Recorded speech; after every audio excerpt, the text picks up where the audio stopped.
હાય, આજે હું શેર કરીશ તમારી સાથે આલુ ચાટ બનાવવાની રેસીપી। તો અહીં આગળ મેં બટાકા બાફીને લઈ લીધા છે। હવે આપણે એને છોલી લઈશું। અહીંયા બટાકા છોલી લીધા છે। હવે આપણે કટ કરીને એને તળી લઈશું। આ રીતે આપણે કટ કરી લઈશું।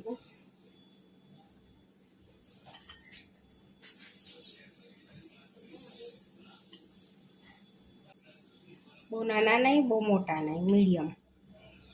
આ રીતે કટ કરી લીધા છે। હવે આપણે ફ્રાય કરી લઈશું એને। અહીંયા એક પેન લઈ લીધી છે, એમાં થોડું તેલ એડ કરીશું આપણે। અહીંયા મેં થોડું તેલ એડ કર્યું છે।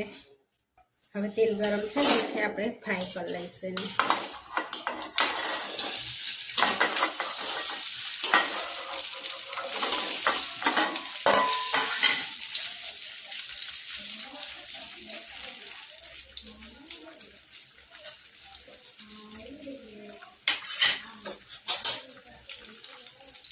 આમાં અડધી ચમચી મીઠું એડ કરીશું।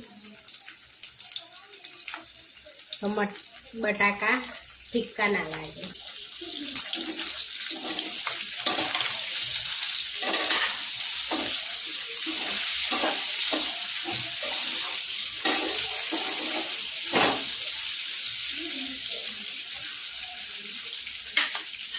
થોડી વાર આપણે એને ફ્રાય થવા દઈશું। બટાકા ફ્રાય થઈ ગયા છે। હવે તેલમાંથી આપણે કાઢી લઈશું।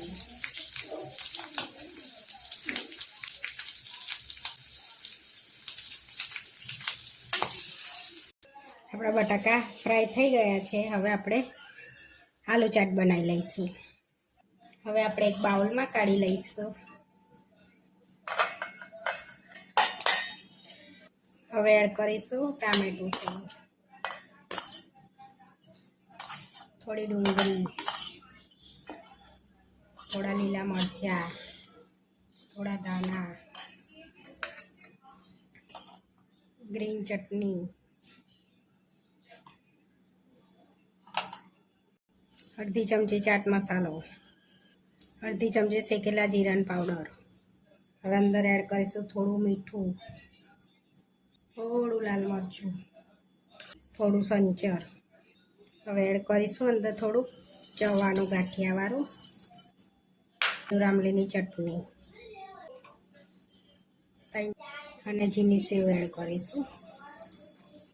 હવે મિક્સ કરી લઈશું આપણે।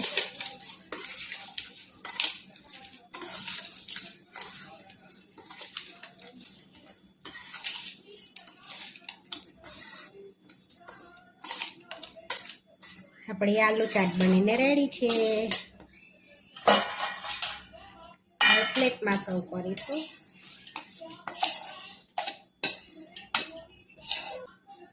હવે ઉપરથી ટામેટા, ડુંગળી, મરચાં ને ધાણા એડ કરીશું। થોડું ચવાનું એડ કરીશું ગાંઠિયાવાળું, ઝીણી સેવ એડ કરીશું, ઉપરથી થોડો ચાટ મસાલો એડ કરીશું અને એક ચમચી ખજૂર આમલીની ચટણી એડ કરીશું।